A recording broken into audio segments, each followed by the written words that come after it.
Charting Toward Intimacy covers mature topics. Listener discretion is advised.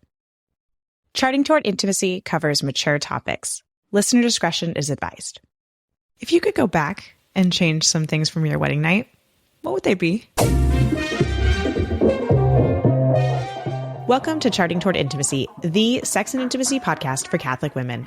My name is Ellen Holloway, and I am a Catholic speaker and coach who specializes in sex and marital intimacy, and I am on a mission to help you actually enjoy and desire good, holy sex with your spouse. And with me on this episode today, we have Kathleen Chivanis, our semi-regular co-host and femme instructor. Today, we are going to be talking a little bit about what we would do if we had the ability to go back and change something from our wedding night. And then we are really going to dig into what ultimately we are all looking for when it comes to sex and intimacy within our marriage. We are going to be talking about the holiness of sex and how we actually integrate that into our hearts and our minds and our marriage as a whole. Let's dig in. Your wedding night.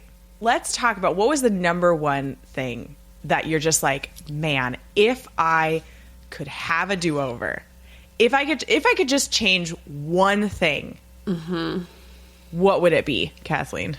I would not have told my husband how tired I was. Our wedding reception was on my in-laws' farm. So we partied until like midnight. And the wedding was at like 2:00. So it had been a long day. And then we finally got back to our hotel and I was just beat. And I was willing, but I was not enthusiastic because I was just so tired. And yeah, in retrospect, I do feel awful about it. Like I feel really, really bad. Like that man had waited 24 years for that moment. And I was like, I mean, we waited 24 years. We could wait one more day, right? And he was like, nope. I was like, okay, yeah, fair enough. He's like, that joke is probably what I would not have done. Not have made that joke. Yes. Yeah. You know, because I think like just the open communication about like, wow, I am really exhausted. Like, yeah. I think that's good. That's good to share and be open and honest. Yeah, sure. But making the joke about it might have, well, it sounds like it didn't come off well. It did not come off well. And like I said, I was beyond willing, but I was tired, and I struggle with enthusiasm when I am tired. So, yeah, that would I think we all do. Honestly, yeah, I probably just would have left before midnight. I mean, it was a good party, so it was hard to leave.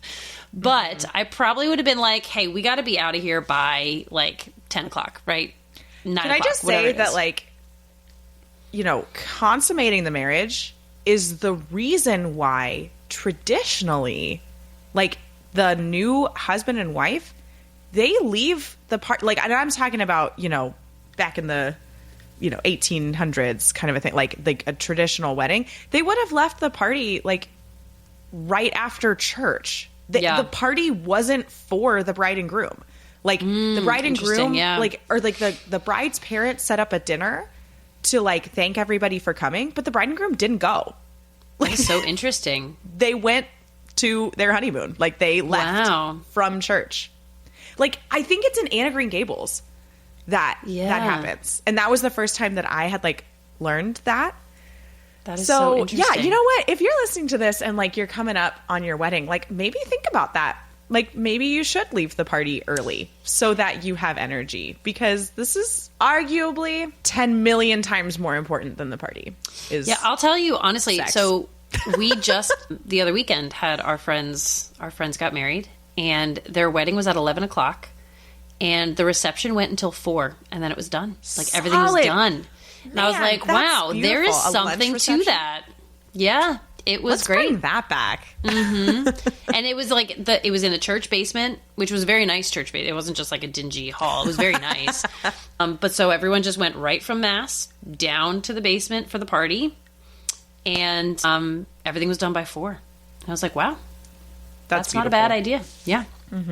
I know we get so wrapped up, I think, in just like, oh my gosh, like the party, and it has to be awesome, and it has to be all the things that I want as, you know, the bride and groom. And it's just like, traditionally speaking, the party wasn't for you. And like the fact that you hang out at the party is just making you exhausted. So I don't know. Maybe just don't go to your wedding reception. Yeah. Yeah. Just kidding. Very possible. But like, think about leaving early. Like, I remember my husband and I, we left at like 10, I think, and everybody stuck around and cleaned up. Like, and so we didn't have to clean up, right? But like, we left and everybody said goodbye to us, and like, and then like they sort of kept partying / cleaning up afterward. Yeah. And yeah, they didn't leave until like midnight. So yeah, no, that's, but that's I when we there. left. And that's when fine. we left, yeah. Yeah. Okay, well, how about you? What would you change if you could? So, surprisingly opposite to you. My husband had offered, you know, hey, we don't have to have sex tonight. And I wish I had taken him up on the offer. Interesting. I had gotten so wrapped up in my head that this is what we had to do, and this is how it goes, and this, you know, this is what a husband and wife do. And, you know, if you've listened to the podcast for a while, you've heard bits and pieces of my story of just like, I was very negatively impacted by just this, you know, sex is bad and dirty. And so then I was trying to reconcile that in my head in the course of like a few hours. I was just like, we have to do this because this is what we're supposed to do. And then of course, like that's when I learned that I suffered from vaginismus, and that then led to like a 6-month process before we actually were able to physically consummate the marriage, like, because I had such an acute vaginismus that like penetration was impossible. And like, I just wish I had trusted my husband that he, you know, that we didn't have to check this box. Like, we could just slowly get to know each other's bodies and just like cuddle or just look at each other naked and just enjoy the fact that like this is a new step in our relationship that's now, you know, that's now a part of our chaste relationship. And that was just, I just look back on that time and I put so much pressure on myself in those first 6 months of marriage to do this thing. Yeah. But it was never about love. It was never about a gift of self. It was never about being open and receiving. Like, it was all about just doing it because I was supposed to. Yeah. Checking off the box. And that makes me sad.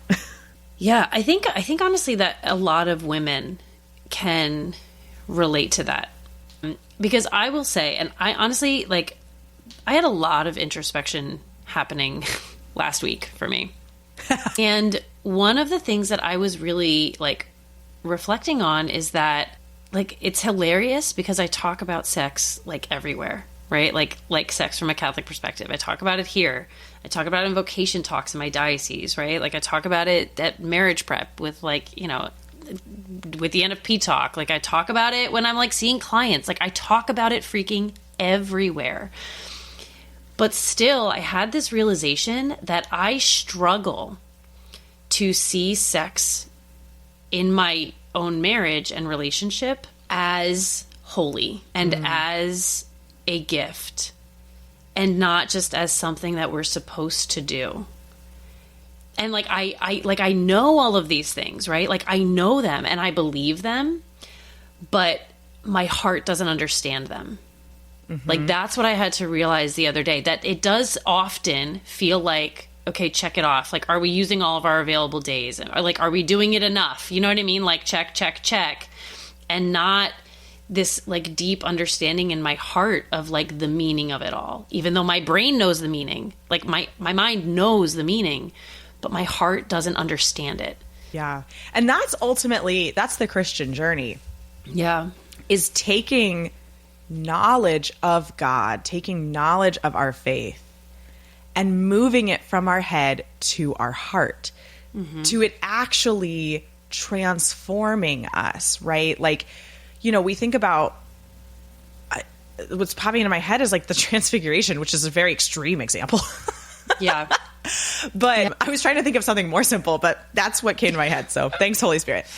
Right. But like, you know, Jesus brought the three guys up the mountain, and was like, look, this is what I've been talking about. This, right? And they're all like, oh my gosh, what is going on? Like, this is crazy, right? And I think in some way, or maybe just completely, I'm not a biblical scholar, but like Jesus was trying to explain to them, like, I've been teaching you. Mm-hmm. I've been telling you all this stuff. And like, on an intellectual level, y'all get it. But I can tell you don't understand it in your heart. Mm-hmm. Right. And like, Peter's like, hey, this is great, Lord. Let's set up some tents or whatever. And Jesus is like, stop trying to do this from the intellectual point of view. Like, just receive this gift that I gave you of seeing me in all my glory. Or maybe still slightly veiled, because like, let's be real. I think they would have like dropped dead. Yeah. Burned up in flame or something. Yeah. But I love the transfiguration. I love that story. And we do that so much. And I feel like I actually I've been hearing this a lot, just in like DMs on Instagram, or just different, or I'll see other people kind of like posting on Instagram about just like, well, I get it. I get that sex is holy. I get that sex is good, but like, I still can't translate that to the bedroom. Right. Yeah. Mm-hmm. It's really hard work to take the knowledge and translate it to the bedroom. And like, here's the thing is like, knowledge is never the problem. It's easy to learn. It's so easy to learn. Like, you can pick up a book about anything and read it, right? But actually applying it to your life, that's the hard part. Like, that's the part that you need accompaniment for. That is the part that you need maybe a coach for in a little bit more of like a one-on-one situation. Like, that is where you need a friend that you can talk to, or a small group, or just like regular, you know, like you listening to the podcast. I'm so happy that you listen to the podcast, and I'm so happy that you are learning all of this stuff. But are you translating it to your sex life? Yeah. Are you growing from all of this stuff? Yeah. Because if you're not, then, well, let's do something about it. Let's figure that out. Yeah. Let's figure it out. Let's do something, right? Are you feeling like you need to do something about this? I have a very time-sensitive offer for you that is honestly exactly what you're looking for. I'm partnering with moral theologian and Catholic sex and intimacy expert Sarah Bartell, who has been on the podcast a couple of times before. And we are going to be doing a journey through the Song of Songs starting on January 17th, 2024. That is this Wednesday, if you're listening to this episode the week it comes out. We're going to take 4 weeks and learn what God has to teach us about marriage and our intimate life through His Word. This is part Bible study, part group coaching, part small group, and it's going to be all amazing. So go to vinesinfullbloom.com/Song of Songs, or click the link that's in the show notes here, and be sure to sign up before January 17th to join us. The last thing I wanted to say is that this is not ever something that you will arrive at. Yeah. Like, this is something that you will continually need to work on. Because like, I can look back on my wedding night and say, wow, I had no understanding whatsoever of the holiness of sex. Like, literally none. Yeah. And compared to then, I mean, if like that Ellen on my wedding night saw where I'm at right now, I would think I have arrived. Absolutely. Right. But like, I know I haven't arrived. Yeah. I know that there is still stuff I have to work through all the time, of just like not wanting to have sex, feeling like it's a checklist item. Like, you know, we go in and out of these seasons. And so I think I just sort of want to give a word of encouragement that like, if you listen to this and you're like crestfallen that like Kathleen doesn't think sex is holy, like, that's not... No, Kathleen knows. She knows sex is holy, right?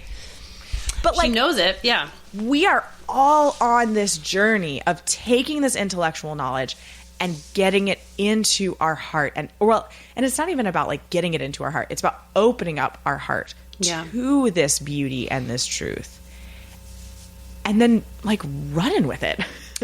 Yeah, I'll tell you, just a couple weeks ago, we did a vocations talk at one of the high schools in our diocese. And, you know, Michael had the boys, I had the girls, along with two sisters who were just phenomenal.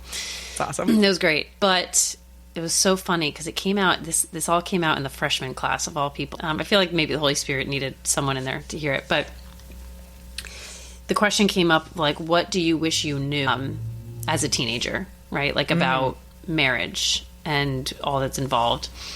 And I had to be honest and say that the thing that I wish I was told and understood what sex actually was. Because here I am at 35 years old, knowing what it is, but like we just said, struggling to understand it and to believe it, and to not even believe it. I believe it, but to apply it, you know what I mean? That definition and that meaning to my life. And I think that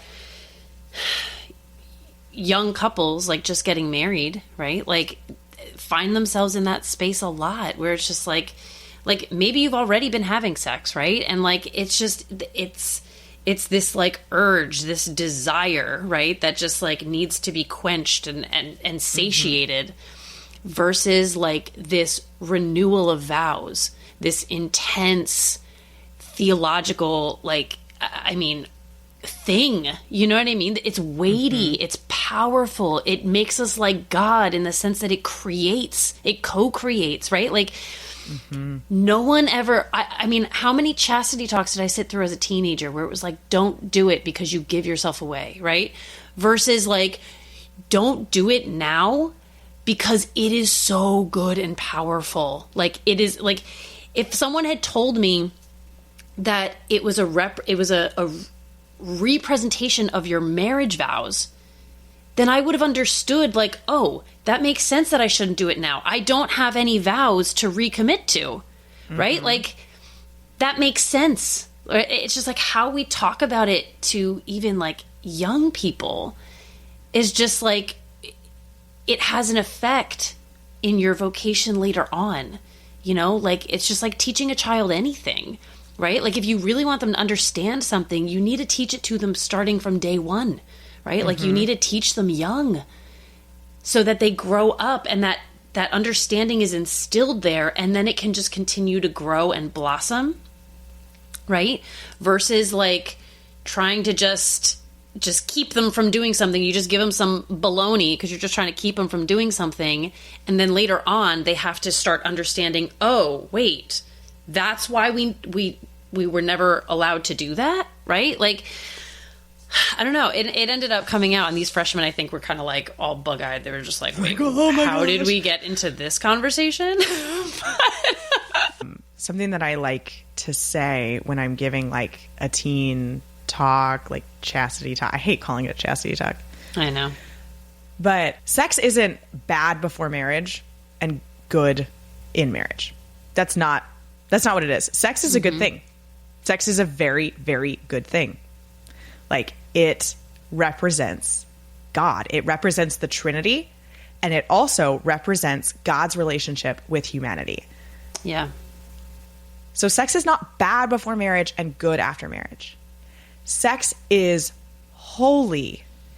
And because sex is imaging the infinite and eternal God, it has to, for the health of our human nature, for our mental sanity, it has to be within a covenantal forever bond where we can freely give our entire selves, right? Because we're imaging infinite and we're imaging eternal. So the way that we image infinite is giving our whole selves. That's as close as we can get to infinite. And the way that we image eternal is by, like, you know, consciously or subconsciously, you know, within that covenantal bond, right, saying that there is a fidelity to this. There is a permanence to this relationship. Like sex, and a lot of times I'll say something along these lines, like if I'm talking more personally with someone, maybe not in a presentation, because this could be taken wrong. But it's like, sex isn't sex unless it's in marriage. Like, it just isn't. It is a twisted, like, mockery of sex. Like, sex outside of marriage is just this mockery of what sex is actually supposed to be. Yeah. And so, we have this, like, it is weighty, right? But then if we go too far on the pendulum swing there, then it starts getting too serious and difficult for us to actually engage in. But I mean, all of this understanding is for, like, Kathleen and I. Like, if you're listening to this and you're like, wow, yes, but right, this has been Kathleen and I wrestling for years. And, like, Kathleen and I wrestling separately and then coming together, and, like, she and I have grown so much just in the, like, 2.5 years that we've known each other, in just, like, being able to share. And gosh, I wish I had Kathleen like not on my wedding night, but, like, I don't wish I was on your wedding night either. No, I don't wish you were there. Seriously. And I think that's a really important point to make, is that, like, there's been a long time where we haven't, I mean, and that's the whole point of this podcast, right? Like, we haven't been able to freely discuss these things with people that we trust, and to brainstorm and ask questions and, you know, look for shared experience, right? And again, that's the whole point of this podcast. And I think so many other people too are working to change that, to make this a conversation that's normal and healthy and helpful.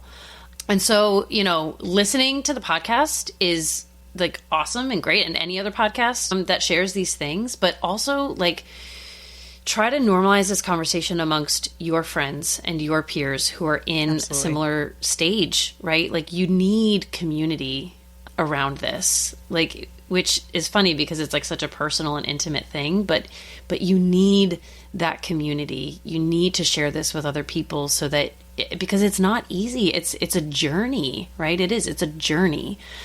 So if you, like, feel like, oh, my friends don't talk about this stuff, like, maybe be that change. Like, start searching for these conversations amongst your friends, and maybe they'll be squeamish and uncomfortable, but, like, you know, don't pressure them, I guess, but open the door for conversation, because they need it and you need it and we all need it.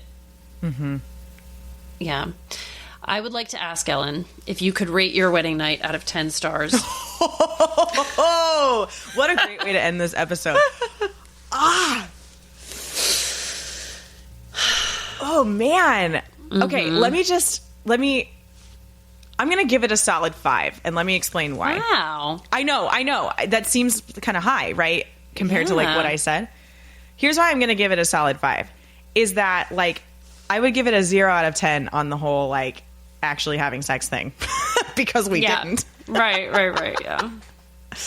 But I would give it a 10 out of 10 of the, like, that was my first opportunity that I learned. I mean, and I know this is going to sound kind of bonkers, but, like, I learned that my husband actually cared about me.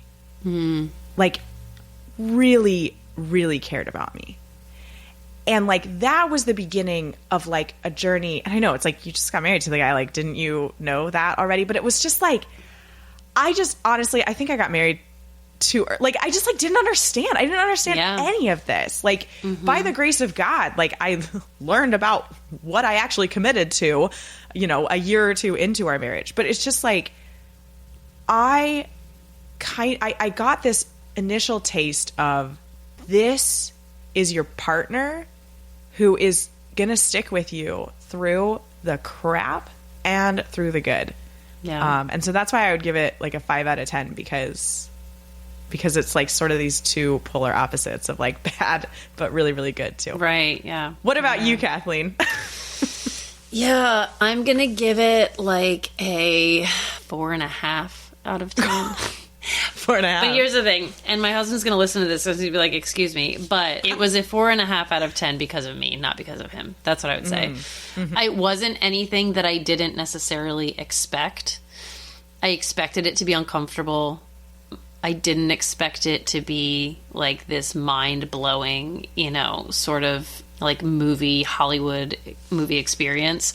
So I think my expectations were realistic, but I wish that I had done more to make it more fun and more memorable. It was like completely me and my lameness and my tiredness that made it a 4.5 out of 10. Also, no one talked to me about lube. So yeah, that also, honestly, tips for your first time episode. Yeah, if we had known about that, I mean, not that we didn't know that it was a thing, but it was just not like on the list of like, make sure you have this, right? Like no one ever told us that. If we had told us that would have brought it up to a 5. No doubt. Yeah. The next bridal shower that I go to, like, I always like give lingerie because I'm just like, I'm the sex lady. Like, who cares? There you go. Absolutely. Just that is what I give, right? But like, I need to definitely like add in like a lube variety pack. Like, here, test out some things, including almond oil, because that's my top recommendation. I revolutionized my friend's bachelorette party a couple weeks ago. Changed those girls' lives by telling them about almond oil. Oh, I'm so glad. Mm-hmm. I'm so happy to hear that. Thanks so much for listening. If you are not already following us on Instagram, be sure to check us out at Charting Toward Intimacy. And if you listen to podcasts on a platform that gives you the option to rate or review, we'd love for you to do that because it helps us spread the word about the podcast. If you ever have questions, comments, or episode topic ideas, please reach out to us. We love to hear from you. You can reach out on Instagram or send us an email. Our email is in the show notes. Until next time.